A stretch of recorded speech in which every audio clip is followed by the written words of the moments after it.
$60 करोड़ के मालिक, 16 नशिस्तों वाला जाती तैयारा, महंगी तरीन जायदादें कहाँ? वर्ल्ड कप जीतने वाले लियोनेल मेसी दुनिया के अमीर तरीन खिलाड़ियों में से एक हैं। अमेरिकी जरीदे फोर्ब्स के मुताबिक अपने कैरियर के दौरान मेसी 1 अरब 15 करोड़ डॉलर्स कमा चुके हैं। उन्होंने ऑन फील्ड से $7.5 करोड़ कमाए हैं।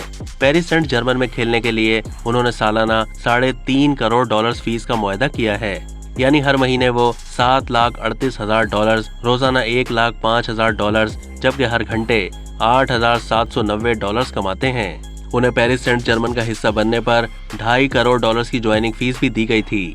लियोनेल मेसी गुज़िश्ता साल इश्तिहारात और दीगर जराए से भी $5.5 करोड़ कमाने में कामयाब रहे। सेलिब्रिटी नेटवर्थ के मुताबिक लियोनेल मेसी इस वक्त $60 करोड़ के मालिक हैं। मेसी की सबसे महंगी जायदाद बार्सिलोना में है, जिसकी मालियत $70 लाख है। वो अर्जेंटीना और अमेरिका में भी जायदादों के मालिक हैं। उनके पास 16 नशिस्तों वाला जाती तैयारा और महंगी तरीन लग्जरी गाड़ियां भी हैं। सन 2017 में लियोनेल मेसी ने होटल चीन को खरीदा था, जिसके स्पेन के मुख्तलिफ इलाकों में रिजॉर्ट मौजूद हैं।